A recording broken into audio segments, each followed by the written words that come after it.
It's September 28th, 2012, at Kauffman Stadium in Kansas City. Royals fans and players rise to their feet, delivering a thunderous standing ovation to a division rival's best hitter as Miguel Cabrera walks off the field in the final regular season game. He tips his hat, and a large smile breaks across his face, knowing he just etched his name into baseball history. Cabrera has accomplished something that hadn't been done in 47 years, a feat so rare, so exclusive, that even the greatest players of the modern era could only dream of it. Miguel Cabrera had secured the Triple Crown. He led the American League in batting average, home runs, and RBIs, all in the same season. Cabrera joined an elite brotherhood of legends.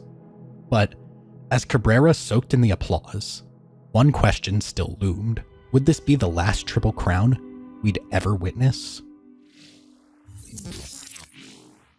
Baseball is a game of numbers, but few stats carry the mystique of the Triple Crown. It's a perfect harmony of skill, a hitter's precision, a slugger's power, and a run producer's clutch ability, all coming together in one magical season. Only 14 players have achieved this pinnacle of offensive dominance. What makes the Triple Crown so legendary? Perhaps it's because it demands greatness in 3 different disciplines, or maybe it's because the stars of health, talent, and opportunity must align perfectly. Whatever the reason, it's become the ultimate measure of offensive excellence, a standard so high that for nearly a century, the National League hasn't crowned a winner. In the shadow of Cabrera's historic night, one thing is clear: the Triple Crown is not just a rare accomplishment, it's closer to baseball mythology. Winning a Triple Crown is less likely than pitching a perfect game, winning multiple MVPs, or even winning 5+ World Series titles. In the early days of baseball, winning the Triple Crown was far more common. The first person to ever win the Triple Crown was Paul Hines of the Providence Grays in 1878, although Paul Hines never even knew he was a Triple Crown winner. RBIs became an official stat in 1920, but using box scores from games, Baseball Reference was able to closely estimate RBI totals prior to that. It was also noted in several record books that Paul Hines finished second in the National League in batting average, but upon reviewing box scores, it suggested that Hines was actually the league leader. Not much information is known about Paul Hines. He was credited as the first person to ever record an unassisted triple play. He was deaf because he got struck in the head with a baseball, and after his MLB career, he was arrested in a police sting operation where it was revealed he was a serial pickpocketer. What do you mean? Pickpocket. Aren't baseball players in the 1800s charming? Hines finished the 1878 season leading the National League with a .358 batting average, 4 home runs, and 50 RBIs. This season was impressive for the time, however, there were only 6 National League teams, and home runs were not really a part of the sport yet. Before 1920, we saw 3 more players win the Triple Crown: Napoleon Knapp Lazois in 1901, Ty Cobb in 1909, and Henry Heine Zimmerman in 1912. By 1912, MLB had 8 teams in each league, so winning the Triple Crown was starting to get increasingly more difficult and rarer. In the 1920s, Major League Baseball saw a massive increase in home runs. This meant to win the Triple Crown, hitters must now hit 30 to 40 home runs. Rogers Hornsby set the standard in 1922. He hit 42 home runs, a .401 batting average, and 152 RBIs, en route to winning the Triple Crown. 3 years later, he did it again, with an equally as impressive stat line. 8 years later, in 1933, we saw the first and only season where there was a Triple Crown winner in both the American League and National League. To make things even crazier is that both players played in Philadelphia. Jimmy Fox of the Philadelphia Athletics won the AL Triple Crown, and Chuck Klein of the Philadelphia Phillies won the NL Triple Crown. The very next year, Lou Gehrig won the American League Triple Crown. In this season, he led the AL with a .363 batting average, 49 home runs, and 166 RBIs. Yet, he was only 4th in MVP voting. Mickey Cochrane of the Detroit Tigers won the MVP with a .320 batting average, 2 home runs, and 75 RBIs.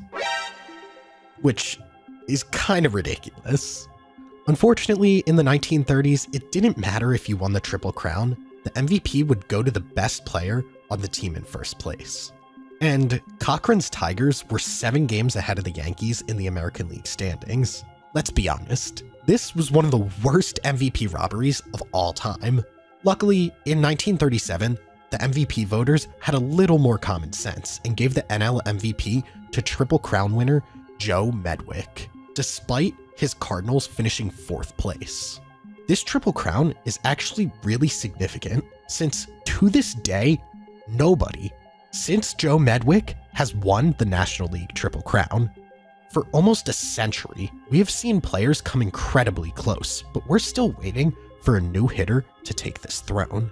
The American League, though limited in its number of Triple Crown winners, has still been fortunate enough to witness a few of these extraordinary achievements. In 1942, just 1 year after becoming the last Major League player to hit over 400, 23-year-old Ted Williams delivered another masterpiece. A .356 batting average, 36 home run, and 137 RBI season, earning his first Triple Crown. But just as he hit the ultimate pinnacle of offensive production, Williams decided fighting for his country was more important, and he sat out the next 3 seasons to serve during World War II. Yet when he returned in 1946, it was as if he never left.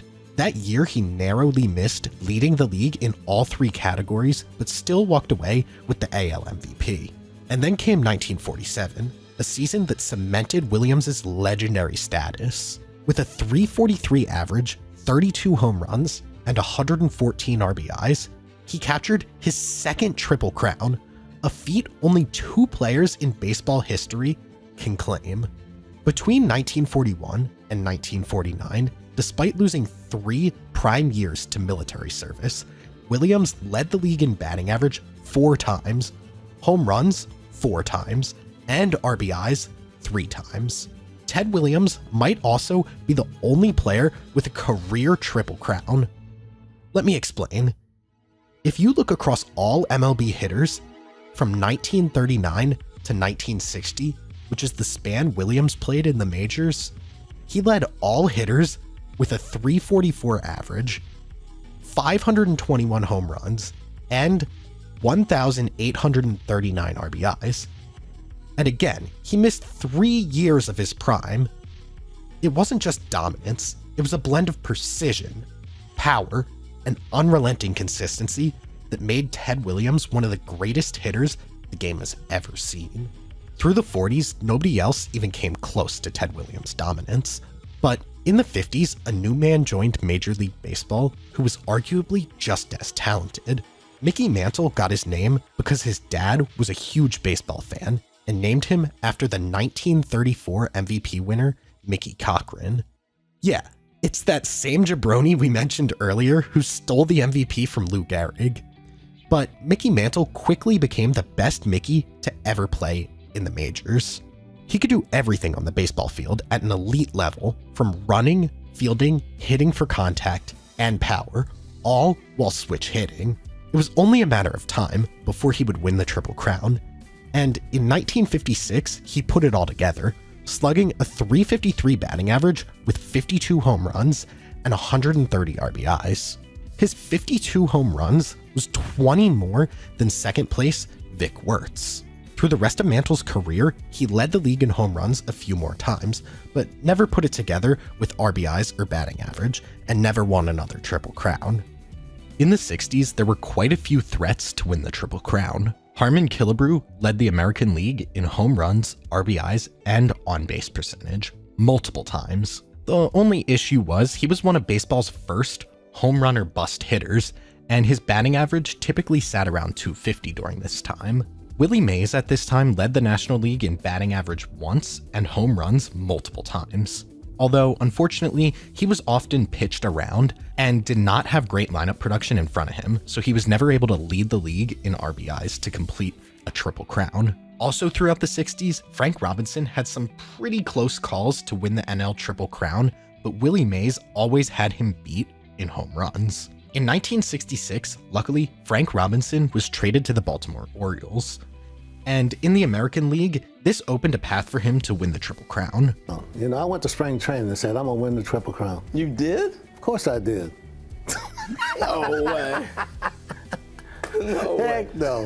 Yeah, despite winning an MVP already and flirting with the league lead in multiple stats throughout his career, putting it all together and winning the Triple Crown seemed next to impossible for Frank Robinson. Everyone knew Robinson had power and could get RBIs, but leading the league in batting average seemed incredibly difficult, especially because of Tony Oliva. Robinson in 1966 finally put it all together. He took the AL lead in home runs and RBIs early and never looked back. Going into the final series of the year, he had 10 home runs and 11 more RBIs than the second place. On the other hand, batting average was a tough race between Robinson and Tony Oliva all year. The two went back and forth all season, and heading into the last series of the year, Robinson held a .316 batting average, which led Oliva by 8 points, who had a .308 average. To make things even more dramatic, the final series of the year, Robinson's Orioles matched up against Oliva's Twins. The two exchanged hits early in the series, making it a very tight race, but ultimately, Oliva went 1 for his last 8, and this let Frank Robinson secure the batting title and the Triple Crown. Robinson had everything come together for one special season. He only led the league in average once, home runs once, and RBIs once, and he did it all in the same magical 1966 season. Although in 1967, a new player was ready to enter the race for the Triple Crown title. Carl Yastrzemski of the Boston Red Sox was a rising star. He was primarily known as a defender and a contact hitter. He had already won a batting title a few years prior, but had never finished with more than 20 homers in a season.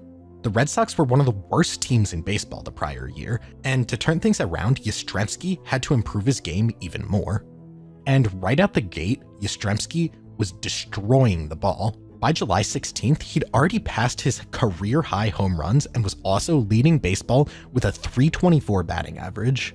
At this time, he was playing great, but Harmon Killebrew was ahead of him in home runs and RBIs. The two battled back and forth throughout the year, but it looked like Harmon had this in the bag and his Minnesota Twins were going to walk away with the American League pennant. But then Carl Yastrzemski rose to the occasion and put the Red Sox on his back. Yastrzemski, in their last 10 games prior to the final series, went 19 for 40 with 5 home runs and 14 RBIs.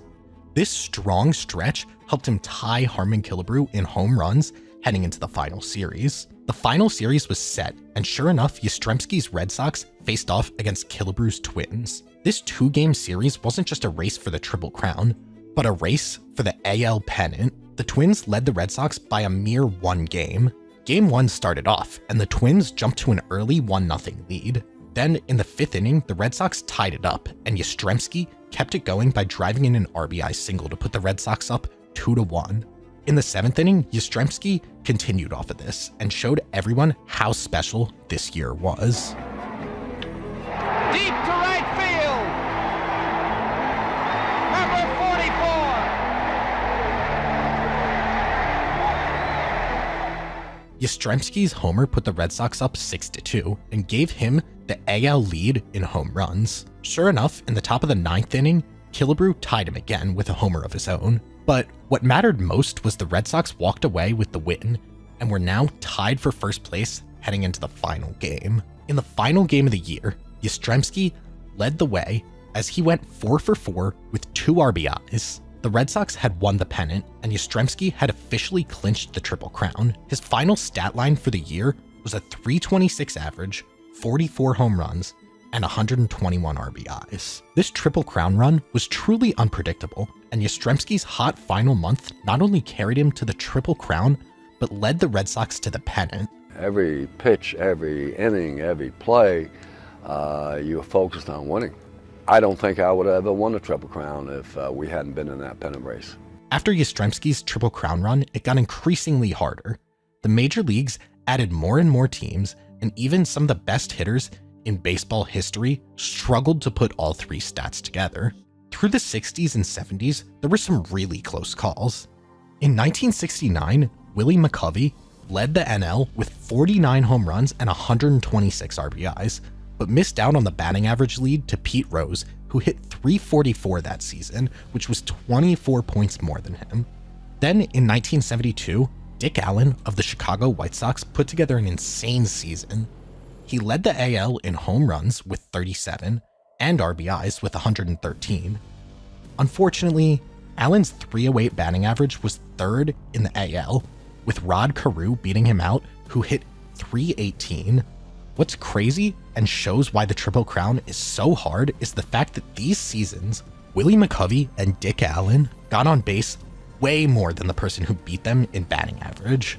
McCovey led the NL with an absurd .453 on-base percentage, which was a lot more than Pete Rose's .428. Then Allen led the AL with a .420 on-base percentage, and Carew only had a .369 on-base percentage. If you ask me, leading the league in on-base percentage is more impressive than batting average and should be in the Triple Crown instead.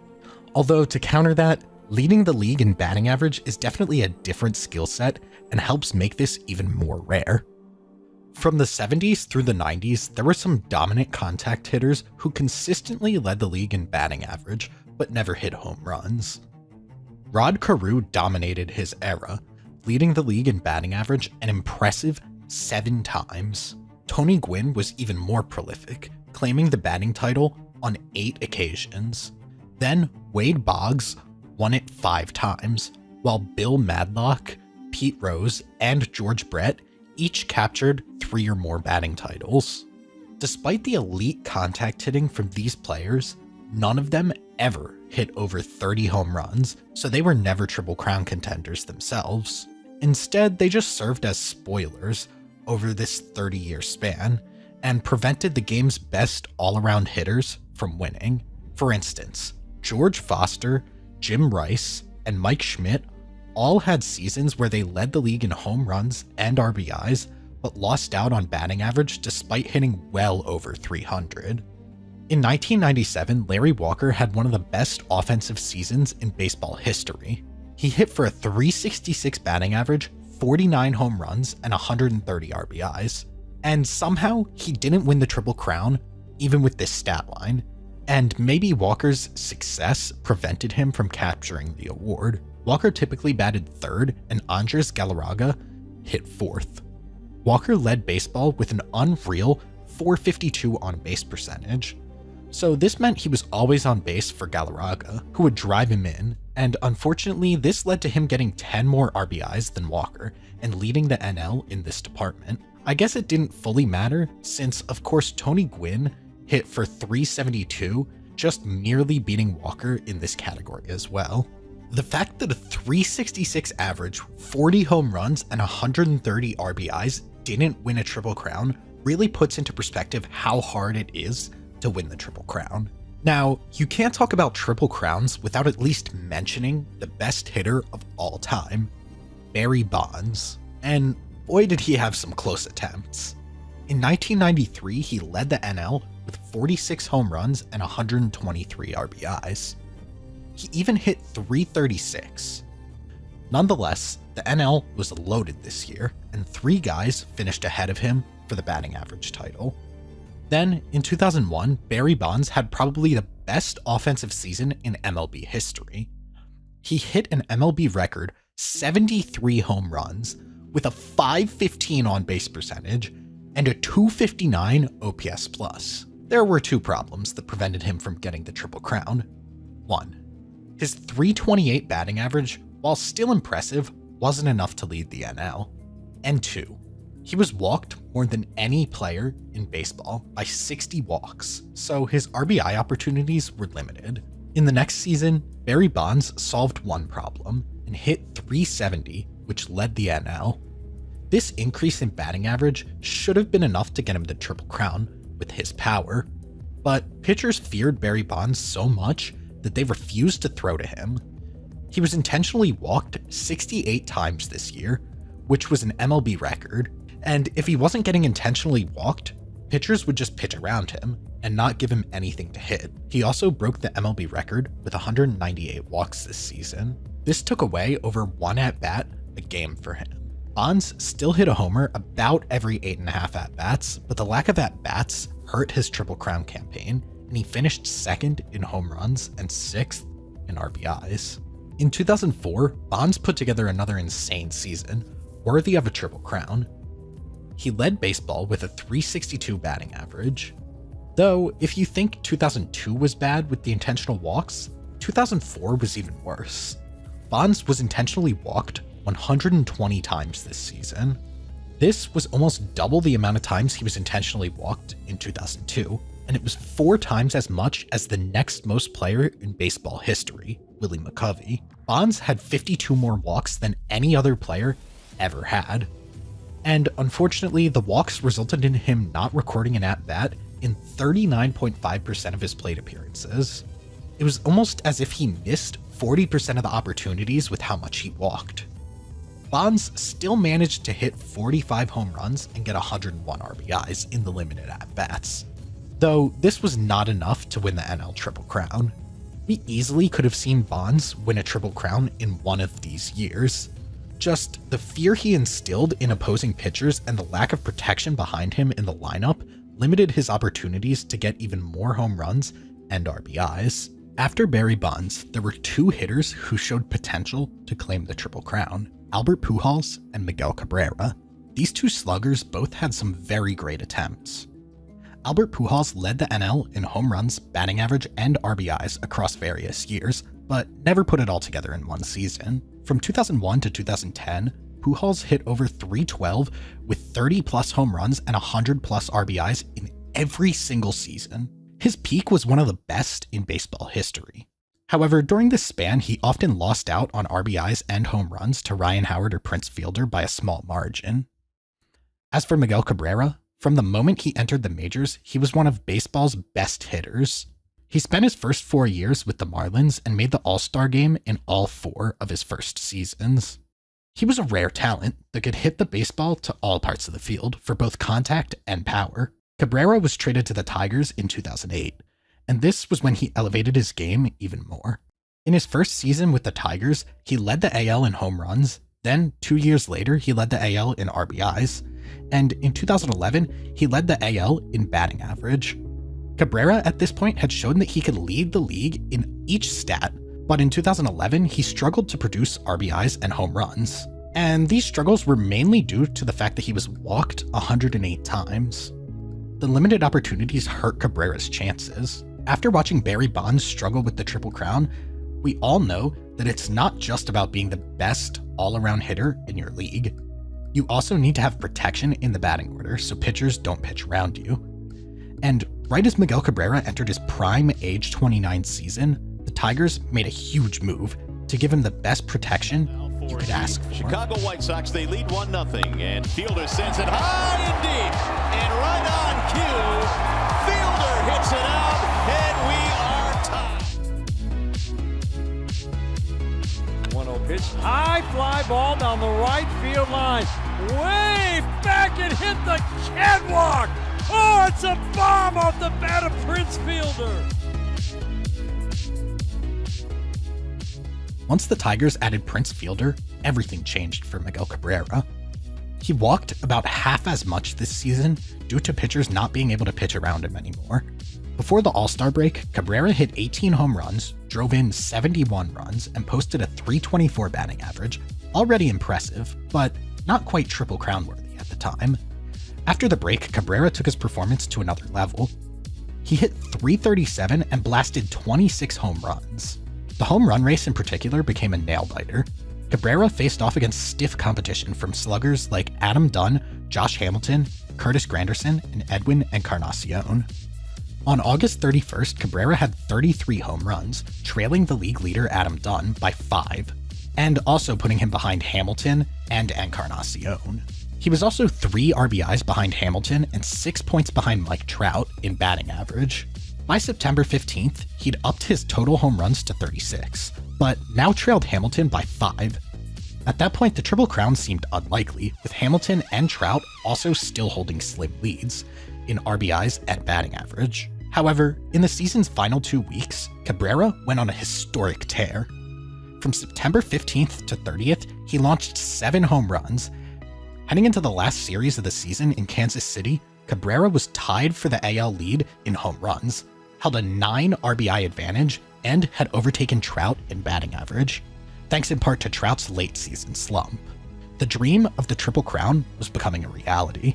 On October 1st, Cabrera crushed his 44th home run, securing the AL lead. If the season had ended that day, he would have officially won the Triple Crown, but there were still 2 games left to play. On October 3rd, Curtis Granderson hit 2 home runs, finishing with 43 for the year, tying him for second in the league alongside Hamilton. Granderson then pulled himself from the game, sparking rumors that it was to preserve Cabrera's Triple Crown. However, in an interview, Granderson revealed that he asked Yankees manager Joe Girardi to pinch hit for him in the 7th inning, not to help Cabrera, but simply because he wanted his rookie teammate Melky Mesa to get an at-bat in the Yankees' blowout, division-clinching 14-2 win over the Red Sox. When Tigers manager Jim Leland heard about the news from New York, he knew Cabrera had clinched the Triple Crown, so he made the call to pull Cabrera from Detroit's game, allowing him to exit to a thunderous standing ovation. And here we go, ladies and gentlemen, your Triple Crown winner in 2012, Miguel Cabrera.